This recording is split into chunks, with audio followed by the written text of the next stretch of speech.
What's the story, Morning Glory? What's the word, Hummingbird? Thank you so much for clicking on my channel and for joining me for this hopefully quick conversation about Love is Blind Season 7. So let's just get right into it. Let's talk about Hannah and Nick first. I did not like Hannah. I did not like Hannah in the pods. No, excuse me, I take it back. I tolerated Hannah in the pods. I really did not like her when she left the pods with Nick. So in the pods, Hannah had a connection with Nick. She also had a connection with Leo. Both of these guys were a little bit problematic. Nick was not very genuine. He wasn't very sincere. You could tell that he was just trying to say and do whatever to impress the ladies because he just wanted to be picked. He wanted to propose to someone and make sure that they said yes. So he would say all the so-called right things in order to make sure that he was going to walk away with this with the fiance, because I think Nick was here just for the show. Nick is not trying to find no damn wife, no girlfriend, no fiance, no nothing. Nick is trying to find fame and notoriety. So I strongly believe that Nick was on this show just for clout, for some fame, a little bit of money, or whatever the situation was, but he wasn't here to try to find a wife or try to be in a marriage or anything like that. I think Nick was like, I'm going to say whatever I got to say, do whatever I got to do because I want to make it all the way to the very end. So he chose Hannah. He proposed to Hannah. Hannah decided to go with Nick. And I think the reason why she decided to go with Nick instead of Leo, even though Leo, when it came time for him to make a decision, was proclaiming his love to her, practically begging her to say yes to his proposal. But I think the reason why Hannah decided to go with Nick was, I think it was more so because she thought that Nick would be someone that she would have been physically attracted to, because of the fact that he played football and he also had like a really short stint in the NFL, I'm assuming. Um, she thought that maybe physically he was going to be more of her type, even though he was a punter or a kicker. She probably had this vision that he was a lot more muscular, a lot more built, thicker, taller than what he actually was, because she says that's the type that she normally goes for. So that's why I think she went with Nick. I think it was purely based on physicality, because she did also have issues with Nick in the pod. Like, I remember her telling him one time, when you say things like, I bet you're really sexy, it's like you're objectifying me, or like you have an expectation of what I'm going to look like. So I tolerated Hannah in the pods. I thought Nick was very problematic, but when they left the pods, I really didn't like Hannah, and I was kind of finding myself siding more with Nick only because I felt so sorry for him, um, based on how Hannah treated him. So when they left the pods, they go to Mexico for their honeymoon. This is one thing that I thought was really strange. When they were in Mexico, even though they were mic'd up, Nick tells Hannah that if they do decide to become intimate on this trip or any point on the show, he did not want to talk about it on camera. But when he said this, he was mic'd up. So I don't know if he forgot that he was mic'd up, or if he intentionally knew that he was mic'd up and still said this because he wanted to create controversy or something. So basically, he was just trying to let her know, if we do get it on and popping, we're not going to talk about it on camera, because I guess he's a private person, but he said it when they were mic'd up. So Hannah was like, okay, sure, fine, I agree. And then there was the duck incident. So they're sitting on the beach, and there's these huge ducks that you could like literally ride on, like toy ducks or something. They're there for decoration. I don't know what they were there for, but there's these huge ducks on the beach, and he wanted her and him to get on the ducks and like race. And Hannah didn't want to do that. She thought it was immature. She thought it was cringy or whatever. So he decided to do it by himself. So when he got on the duck, a woman, like a random stranger that was nearby, decided to race with him. So as they're playing and racing on the ducks, Hannah is sitting on the sidelines watching this, and you could tell that she was clearly upset. I don't know if she was trying to call him over or trying to get his attention, but this woman told Hannah, "Oh, you're just jealous. You're just jealous of me, or jealous of us," or whatever she said. So at that point, Hannah got her feathers all ruffled up, and later on she told Nick that he should have stood up for her. He should have put that woman in her place for offending her or insulting her by calling her jealous. And Nick was like, I'm not understanding what the big deal is. Was an older woman. I have no interest in her. She was just some random stranger that came up and wanted to race with me on the ducks. I felt like Hannah went a little bit too overboard. I think she was beginning to show her personality. I didn't understand what the big deal was. Y'all were on the beach having a good time. You didn't want to get on the ducks with them. Somebody else decided to come and play with them. What is the damn big deal? I mean, was she worried that Nick was going to run off with her? Was she worried that Nick was going to start flirt? I didn't understand what the hell was going on. I didn't know why it was such a big deal to her, especially knowing that, she really wasn't feeling this guy. So that was that whole incident with the ducks. It was such a huge deal to her that she mentioned it to her. I think she talked about it with the other girls on the show. She talked about it with her family, I think, and she talked about it with her friends. When Nick finally met her friends, she brought up the damn duck incident, and I was just like, Hannah, you're putting 20 on 10. You evidently you have other issues with Nick that are more than just about this damn duck. Why don't we concentrate on that and leave the poor ducks alone? Also, my issue with Hannah. She's 26 years old, but she came across as extremely condescending, acting as if she had the answers to everything, acting as if she has lived life, long enough to know exactly what everybody should be doing with theirs. She really came off as patronizing, like I said, condescending. She would talk down to him quite a bit. She insulted him quite a bit. She emasculated him. She told him at some point that she was trying to turn a boy into a man. Okay. She would say things to him. She treated him like he was her child. I don't know if she wanted to be with someone like Nick because she feels like, this guy was a project. He needed to be fixed and she was put on this earth to fix him. Or if she was really looking for a husband. Because there were times when I completely forgot that this was a romantic relationship between a man and a woman. And I felt like I was looking at, some parenting show of a mother trying to discipline her son or trying to teach her son how to become an adult, because like she would constantly rag on him about taking out the trash and walking the damn dog, which was her dog, by the way, not his, about mopping the floor, washing dishes. And it was just too much. It was just way too much.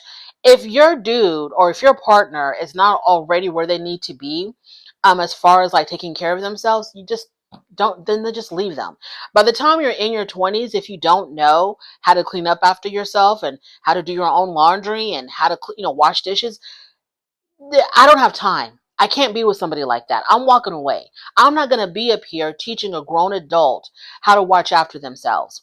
And so if she felt like he wasn't at that maturity level that she needed in a partner, then she did the right thing by just breaking up with him.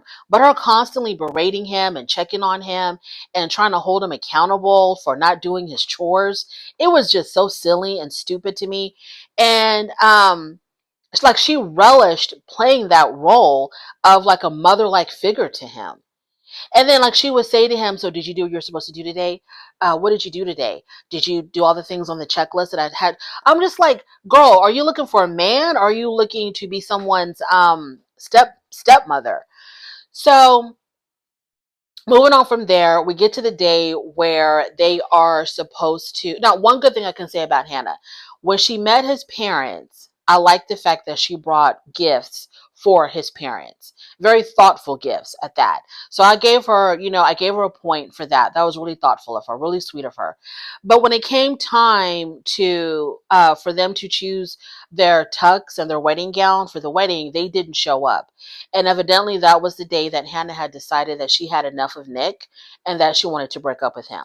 So he comes home, they sit down on the couch, and Hannah has her little, handy little notebook nearby where she's like constantly keeping notes of things that, she finds like problematic with Nick or whatever. I don't know. But she had her notebook, her pen in hand when she sat down to talk to him. And so they're going through all of their issues. And there's a point where Nick tells her, I don't have to have a notebook and a pen whenever I talk to you. And she says to Nick, Nick, we talked about this. Why do I always have a notebook? And then, like a child, he was like, because it's easier for you to remember things. Weird. Absolutely weird. I'm glad that Hannah broke up with Nick. These people had no business being together. I don't think Hannah has any business really being with anybody at all until she fixes herself, until she fixes her personality. This whole persona that she's taken on, where she feels like she knows it all and she is supposed to fix people, and that people have to be like the way she is and live their lives like the way she's living hers. Hannah, you're going to be single forever. What I found interesting was when Nick met her family, um, her mother said to her, her own mother said this to her. She said, Hannah, we like Nick. We don't see any issues with Nick, but you need to relax. You are so uptight.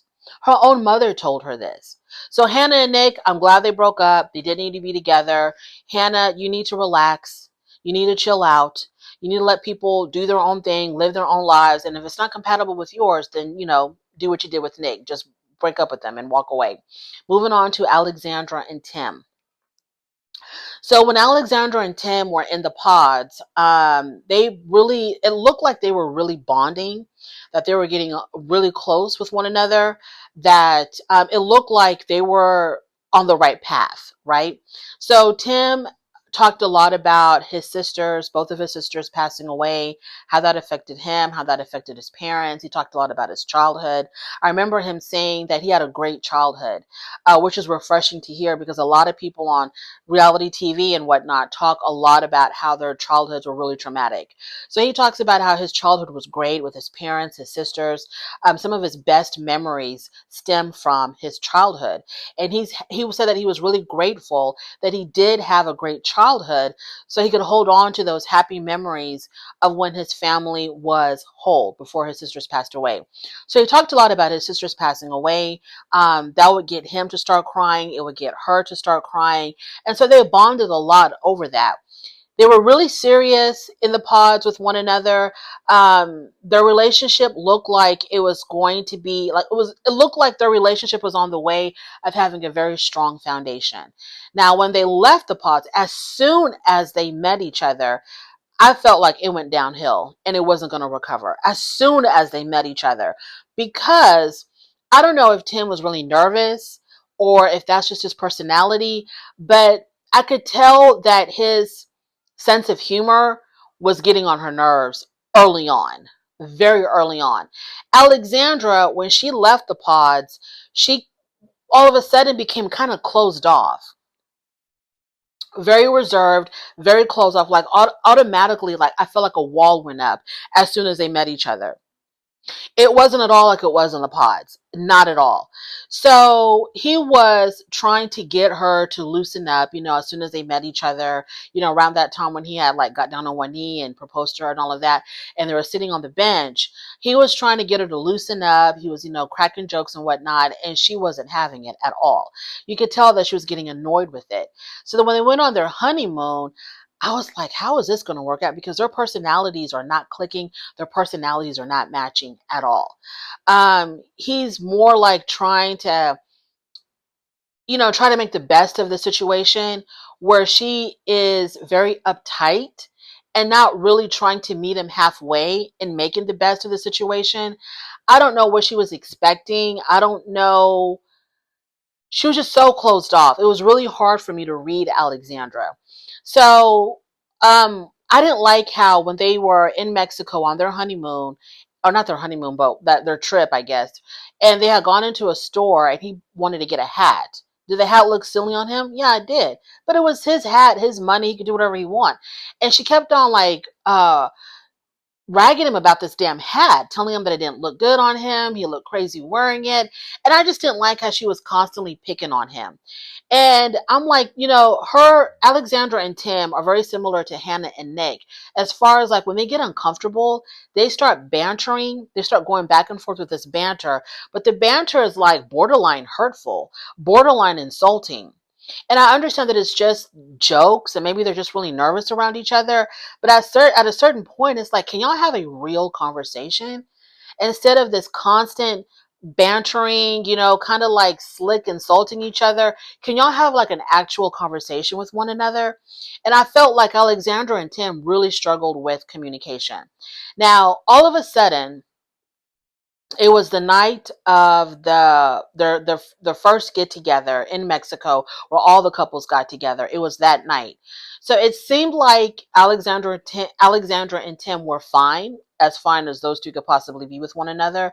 There wasn't a lot of chemistry between them. There wasn't a lot of like attraction between them. But I felt like they felt like, well, we're supposed to be together because we had bonded so much in the pods over some very heavy, subject matter. I wonder if they felt like it was a duty for them to stay together, or they were obligated to stay together. But that night when they all got together and had their first party together, I felt like everything was fine. I didn't see anything out of the ordinary with them. But then the next time that we saw them, it was the next day, and we see Tim knocking on the hotel door, the hotel that they were both staying at. He's knocking on the door like he don't live there no more. And so she opens the door, she lets him in, and they proceed to have a very serious conversation about the argument that they had the night before, which we were not privy to. There were no cameras when they had this argument. So they talk about this argument that they had. I have no idea what the argument was about. And Tim had told Alexandra, I already told you that I'm not someone who likes to argue. If I see a conversation turning left, I'm going to leave because I'm not going to argue with anybody. And then he said something about her calling him out of his name and her talking about how she was just tired and missing home. And I was like, what in the world happened? I never got clarification on exactly what they had argued about that was so bad that caused him to want to sleep somewhere else that night. And so he basically told her then and there in Mexico, he was like, I don't think this is going to work out. And I might need to just, walk away forever. And she kind of begged him to not do that. She was like, we can work this out. Don't leave. And I felt like at that moment, I got to see a more vulnerable side of Alexandra. Like, that wall was slowly coming down when she was begging him to stay and to work it out and, don't give up on us so soon. I kind of saw the real Alexandra kind of creeping out a little bit. So then, she wanted to give him a hug. And I don't know if he was uncomfortable or what, but Tim says he's not a physical person. He doesn't like touch. He doesn't like any of that stuff.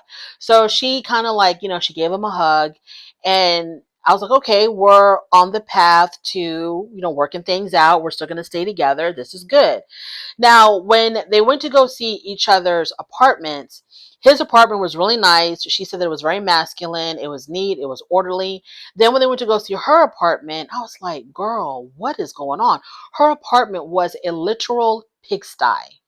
She had junk clothes everywhere. It was in complete shambles. It looked like a tornado went through that apartment.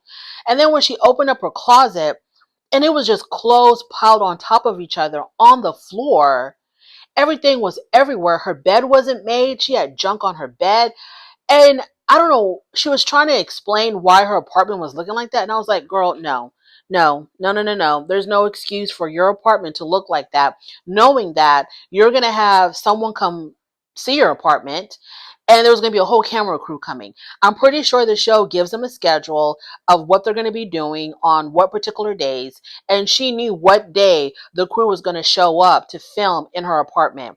And if she didn't have time, because I think her excuse was she didn't have time to clean up, then what she should have done, you should have hired a cleaning crew or paid your cousins and them to come over and clean your apartment for you, just to tidy up so that it looked presentable. It didn't have to be a deep clean, but at least y'all, no excuse. No excuse. And you could tell that Tim was worried. So then it came time for them to meet her family. And when they met her family, she had told them beforehand that, hey, don't tell my dad that we're already engaged, because I want my dad to think that you are legitimately asking for my hand in marriage, and that he's the one that has to give you permission. I don't want him to know that we're already engaged. And so Tim was like, cool, I got you. Her dad has multiple sclerosis, and that was a very endearing moment to see Tim ask Alexandra's father for her hand in marriage. And the father got very emotional. He talked about how this is his only girl and, he needs to take care of her. And the father was like, I trust that, you'll take care of my daughter. She's my only daughter. It was so, so emotional. So it's kind of sad how things ended up between them. Then there was a scene where we saw Alexandra meet Tim's parents, and that went well. I thought that maybe when she met his parents, I felt like she wasn't at her best. She wasn't really at her best. I felt like she could have talked more about herself, but then Tim's mom talked a lot, so maybe she couldn't get a word in. But I felt like Alexandra could have said more about herself, could have talked more about how she felt about Tim. But she did good. She did fine. Then all of a sudden, they're back at their apartment, and Tim comes home, and he's like, "Do you want to talk now or later?" And she was getting something to eat, and she's like, "Well, we can talk now." So she sits down on the couch next to him, and he is upset. And first, he talks about how she doesn't communicate enough during the day. When he's texting her, she doesn't really respond, or she takes forever to respond. And she talks about her, million and one naps that she takes in a day, because every single time he was like, "Well, when I texted you, you didn't respond." "Oh, I was taking a nap." "Okay, but then when I texted you again, 6 hours later, you still didn't respond." "Oh, I was taking my other nap." It's like, damn, girl. So they talked about that, how it was, frustrating for him that she really doesn't respond to text or really doesn't communicate throughout the day. And then this is what really pissed him off. He says, "My parents drove 10 hours to come see us. And then right after the crew left, you went to go take a nap." And she said, "But I was talking to your parents for 4 hours."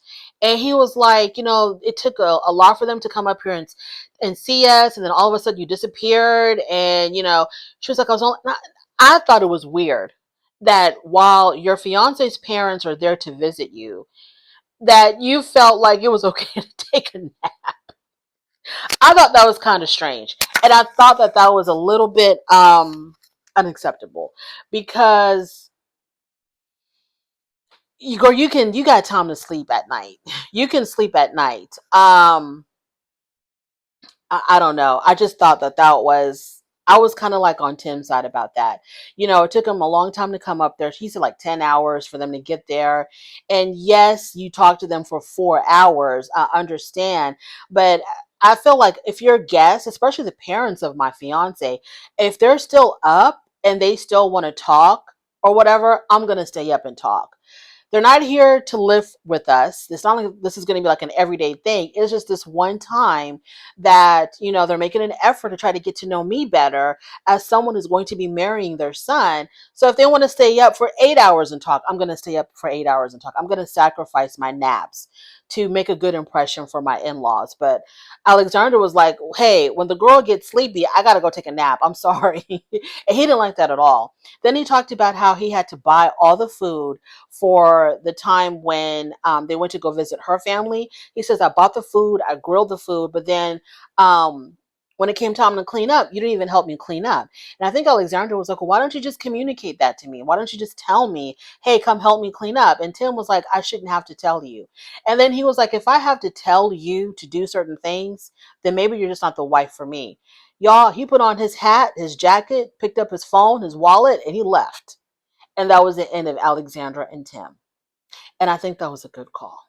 I don't think that they were very compatible, which then made me think to myself, because I think Alexandra even said to him, "How do you think that makes me feel that you looked at my father dead in his eyes and asked him for my hand in marriage and promised him that you're going to take care of me and be there for me and all this and that. Now you're breaking up with me." I always wonder, like, how does the person feel after having these heartfelt conversations with their potential in-laws, and then they end up breaking up with their partner after that? Like, how did Tim feel knowing what he went through with her dad, and how endearing that moment was with her father, just to turn around and break up with Alexandra? But I think Tim saw a lot of red flags. I think he saw a lot of red flags with her. Like, she was kind of like distant. She wasn't very tidy. Her naps are her priority no matter what. And he was like, "Yeah, this ain't gonna work out. She's not my kind of, she's not my wife material. She's somebody else's wife material, but not mine." So Alexandra and Tim are done for. Monica and Steven. To me, Steven was a red flag from the pods. I felt like he also wasn't bringing his most genuine self forward. I felt like he was running game. I felt like he was also one of those type of people that says what he thinks people want to hear. I thought he was putting on an act. I thought he was laying it on real thick. And I'm surprised that someone like Monica could not detect that.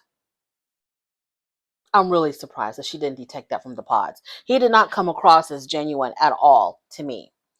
Um, his selling point, I guess, was the fact that he found out that he was part Nigerian.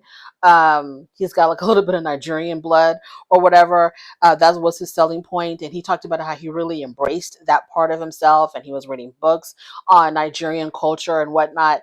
And I don't know. It just didn't, nothing about Steven to me was genuine at all. Nothing about him was genuine.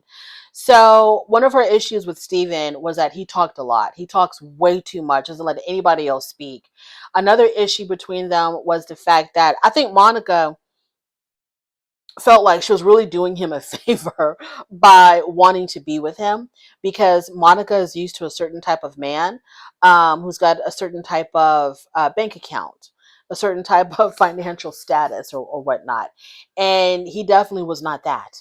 So, she decided to put that aside, her desire to be with a wealthy man or well off man for someone who was more average, more blue collar, I guess. She decided to put that to the side and give this man a chance. And what did he end up doing? So, their downfall was when she caught him texting another woman. And I don't know if this was like set up either by the show or set up by Steven, but or maybe Steven's just stupid. Because if like you're doing something nefarious behind your fiance's back, why isn't your phone locked? Why would you leave your phone around knowing that, you're using this phone to text other women, inappropriate messages? Like that was just so strange to me, because you would think that you would always have your phone with you, or you would lock your phone, or you would make sure that your text notifications don't pop up for other people to read. Anywho, so he got up to go use the bathroom, and his phone went off with a text notification. So she looked at it because she thought that it was going to be someone from the cast, because I think they had plans with Garrett and Taylor. So she looked at the phone, and it was a text from another woman, and it was quite obvious that Stephen and this woman were exchanging inappropriate messages back and forth. And so when he came back from the bathroom, she confronted him with it. He had nothing to say. He basically just had to fess up and admit that, yes, this is what was going on. He apologized to her. She wasn't having none of that.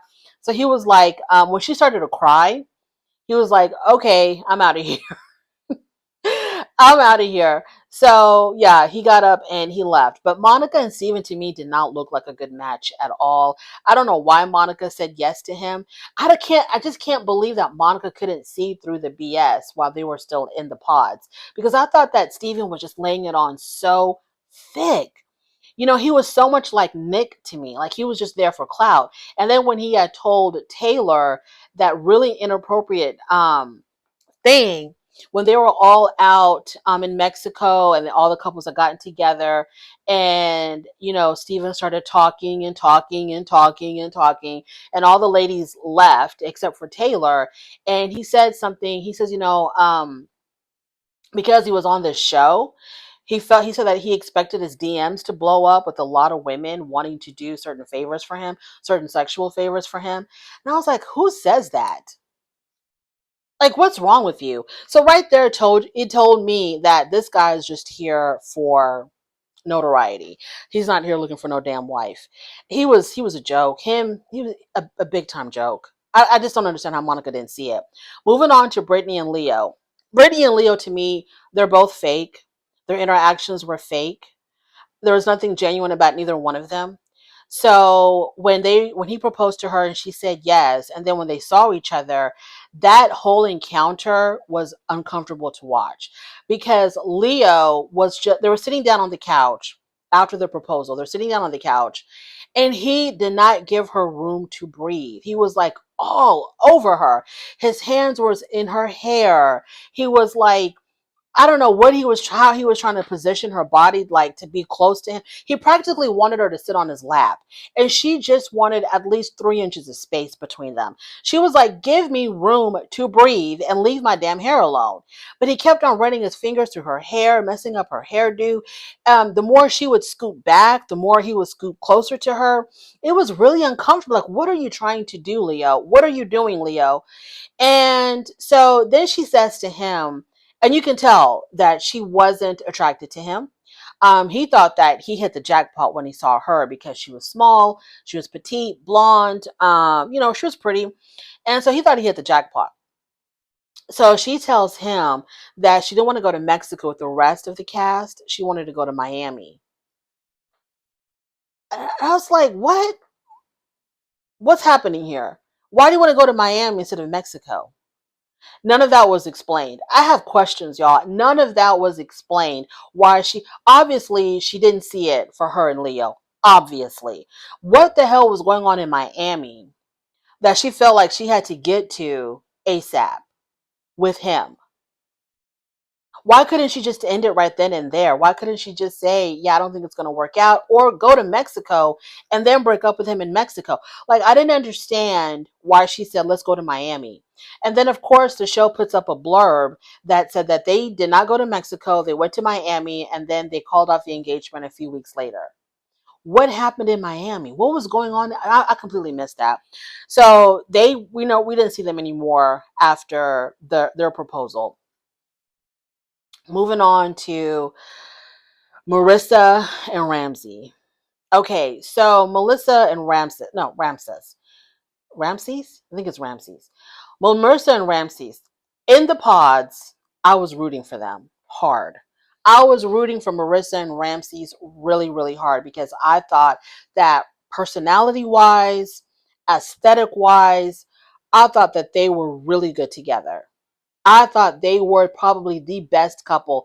And I was so happy when he proposed to her and she said yes. This was the first time that I was like very much invested in a couple on Love is Blind. Like, I really cared how their story developed. I thought they were so good together. Anywho, so she had a connection with somebody else, but it wasn't as deep as it was with Ramses. Their personalities are like, to me, yin and yang. They go together so well. And so when they saw each other and there was like an attraction there, it seemed like, I was so relieved. They were very happy with one another. And then when they went to Mexico, it was even better. And they hit it off really well. They couldn't keep their hands off each other. This was the couple that I was really rooting for.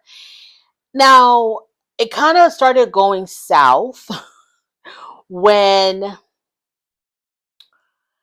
I think it started going south. I want to say when he met her mother. I think it was no. It went south when they talked about the military. When they talked about the military, then I was like, oh, the cracks were showing. The cracks were definitely showing. Now, it seems like socially, politically, they're on the same page, but the military completely divided them. So she has served in the military. Military has been a big part of her life ever since she was a child. She came from like a military background, I think. She says she's been living on base for like 2 years, ever since she was 2 years old. She was in ROTC in high school and college, and then she joined the Navy. So the military has been a big part of her life, and she's really proud of her service to this country. She's really, really proud of it. But Ramses hates the military, hates everything that it stands for. He sees nothing redeeming about it whatsoever. And so he told her, if you were to go back, it'd be over. Now, she's not considering going back, but I don't think she's like 1,000% opposed to going back or even doing the reserves. And he was like, even if you do the reserves, it's going to be over between us because I cannot be with someone who's part of a entity that is oppressing other people around the world. And he really believes this. And when they met with her friends, he made it very clear to her friends how he felt and where he stood. And he says, my ideologies are not just, theoretical, things that I'm just talking, words that I'm just spouting out of my mouth. I really believe in the things that I believe in. Truly, truly believe in them.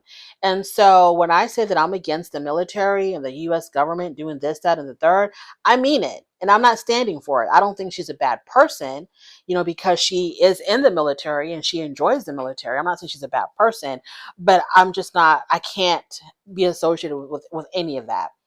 I was like, wow. Now, on the one hand, you can kind of,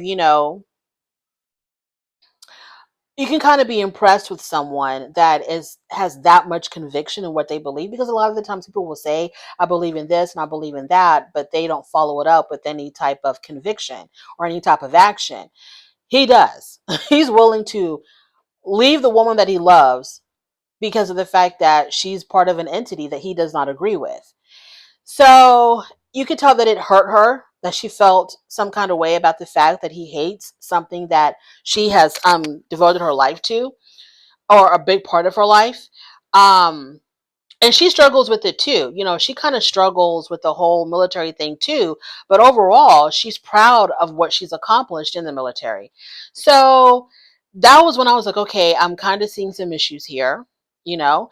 And then I felt like her mom just kind of came off a little bit too strong, just a tad bit too strong.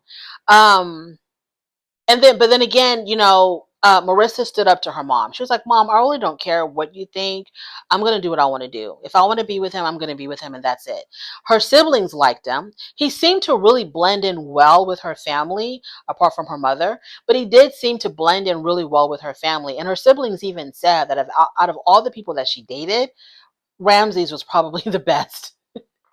So it's just really sad that her mom was like very, very cutthroat and very defensive. And I understand she wants to protect her daughter, but you don't have to come off with so much aggression with this man, because you can tell that Ramses is very passive. He doesn't want no issues. He doesn't want no confrontation. He doesn't want no problems. And the mom is like, oh, if you do this, I'm going to cut your...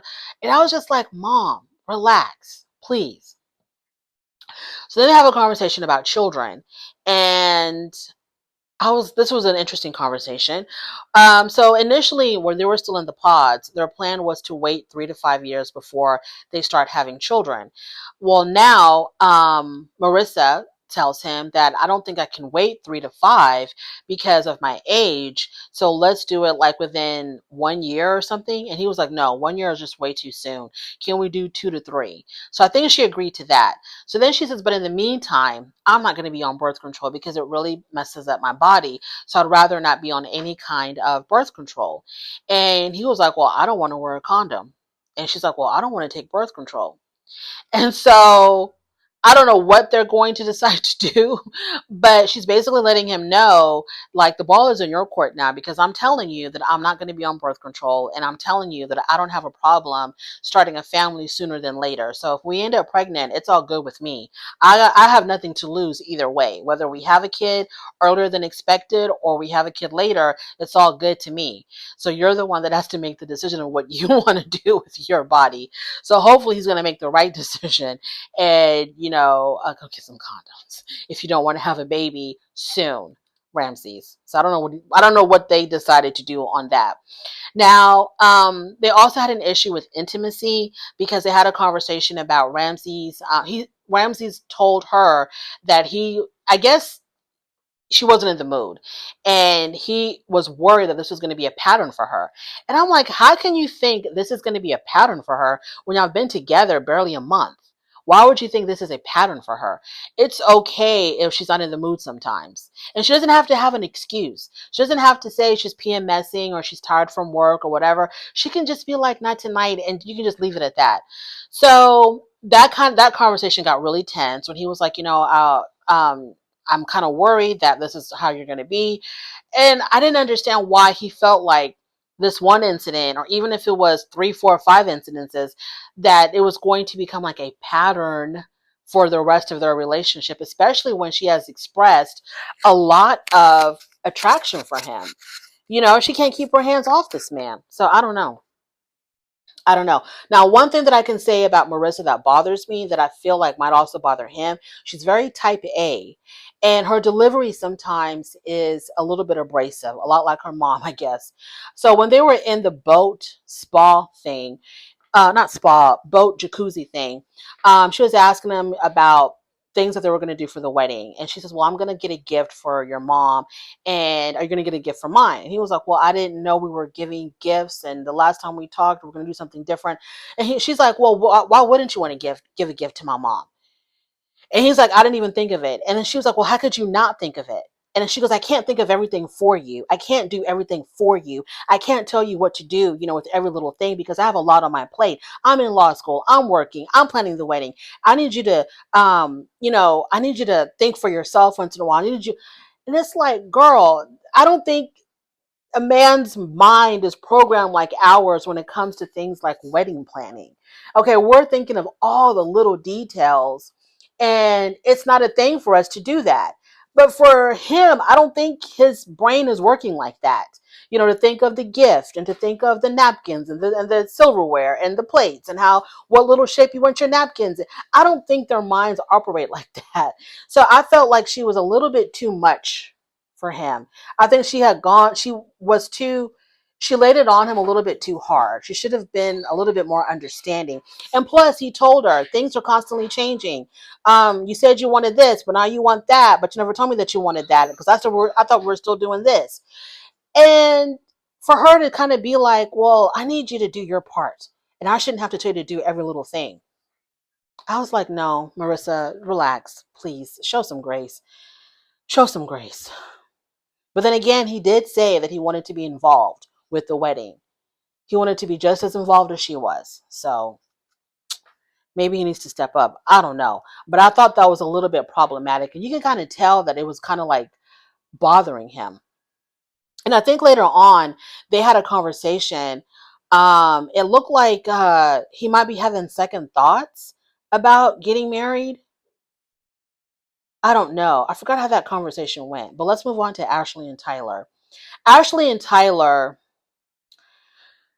they check all the boxes, right? Everything went smoothly in the pods. Then when they left the pods, it got even better. They looked great together. They were vibing. There was chemistry there. They were like the ideal couple for season 7. The ideal couple for season 7. But I felt like it was a big red flag that he did not tell her that he had fathered 3 children for a lesbian couple. I'm not understanding how he could have withheld that information. How that I just don't understand how he cannot have told her that, especially when they were talking about children and what they were going to name their children and how many and the genders and all of that. He knew that she was under the impression that he had no kids at all, that her first will be his first. And even though it was a different process, he wasn't like involved with the pregnancies. He wasn't there at conception and whatnot. I'm assuming he wasn't. I get it. It's not like, a typical father type of moment, like, when your wife is pregnant. I understand he gave a sample or his specimen and that was the end of that. I totally understand. But that's a big deal, especially since it seems like she doesn't know the ins and outs of that whole entire situation. Like, were there legal papers drawn up absolving him of any responsibility for these 3 children? Or theoretically, is it possible that these women can come after him for child support? Or what if these children come looking for him? Will they be able to find him? Like, there's a lot that goes into this that's going to affect her and their potential children. And he just completely omitted this from her. Like, he didn't feel the need to talk about this at all, but at least at some point, he did bring it up. At least he did tell her. But I'm thinking something like that should have been talked about in the pods, not after you proposed to her. I just don't understand how he didn't tell her. Something about Tyler does not sit 100% with me, but I'm going to put it to the side and I'm going to keep hope alive for Ashley and Tyler. So after Ashley, had time to process all of this information, she was cool with it. She was like, okay, it is what it is, but I still want to see the legal documents that shows that you are not at all financially responsible for these kids. So I don't know if those papers exist or not. I don't know if they're legal or not. I have no idea. Let's move on to Garrett and Taylor. Garrett and Taylor, that's another couple where they were checking on the boxes. They were doing so well. Everything was working out. I think they were each other's only in the pods. And when they saw each other, that went well. Both were pleasantly surprised with one another physically. They fell for each other hard and fast, right? Everything was going great. He was even willing to move to San Diego, from DC to San Diego, from Virginia to San Diego, to be with her and leave his family behind, leave his job behind, start a whole new job in the other side of the country. It like he fell hard for her and she for him. And it looked like everything was going well. Now, one issue was his mother. When she went to go meet his family, his mom was like, I don't know about this. Mom is not really crazy. I don't know if she's not crazy about Taylor or if she's not crazy about the process. Not really sure. I think she's not crazy about Taylor. But that's neither here nor there. Because Garrett's like, I don't really care. I still want to go through with marrying you. I don't care what my family thinks. Now, the issue started when they were going to the 1920s themed party with the rest of the cast. And before they walked into the establishment, they had a conversation because Garrett's ex had reached out to him. And he initially told Taylor that when his ex reached out to him, all he did was he liked her comment. That was it. So now they're at the party, they're mingling with everybody, and at some point they're having a conversation with Ashley and Tyler. And Garrett brings up this text from his ex. And the way that he told the story to Ashley and Tyler was different from what he told Taylor. He told Ashley and Tyler that his ex reached out to him and he responded. And he told the ex that, hey, I'm moving on. I've moved on. I found somebody else or whatever. And so then Taylor was like, wait a minute. You told me all you did was like her comment. You didn't tell me that you responded to her. And so then he got caught and he's like, and so then Taylor started crying and she was really upset about it. She got up from the table, walked away. Ashley followed her. And I was kind of like, um,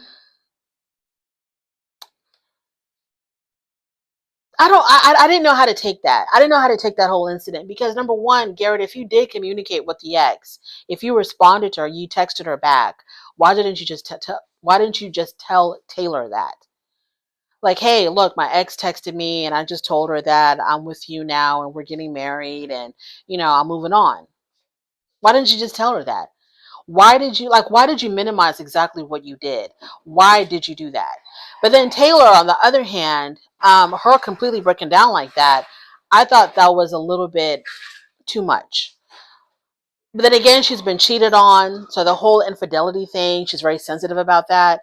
And to her, it was just the fact that he lied. He lied to me about his communications with another woman. So automatically she's thinking, okay, we're going downhill. Um, but really, Garrett, you should have just told her. If you actually communicated words back to your ex, you should have told her that. And then when they were talking to Ashley and Tyler, and he, slipped up and said that he texted her back, and Taylor was like, well, where's your phone? And he was like, oh, my phone's it's over there somewhere. No, go get it right now. Let's look at it. Let's look at it right now together. Like, what? But they're still going strong. She got past it. They talked about it. She ended up, forgiving him, I guess, and she got past it. It's not the end of the world. Okay, he just knows he needs to know now that he has to be, he has to give her full disclosure of what the hell he's doing when it's something regarding his ex. Oh, like an open damn book, Garrett, like an open book. If you're not doing anything wrong, let her look at the text messages if it's going to make her feel better. You're not doing anything wrong. This is what she needs for reassurance. Let her in on it. Tell her exactly what's happening. Like, why are you minimizing exactly what you did? Like, I didn't understand that. So, out of the couples that are left that are still going to be going to the altar, we have three couples: Marissa and Ramses. I don't know. I feel like Ramses might say no. We have Ashley and Tyler. I think they're both going to say yes. And we have Garrett and Taylor. And I think that unless something else happens, I think they're both going to say yes as well. but we shall see. Thank you so much for joining me. I really do appreciate it. On your way out, please don't forget to rate the video. If you like this content, please subscribe to my channel, and I'll definitely talk to you later. Bye.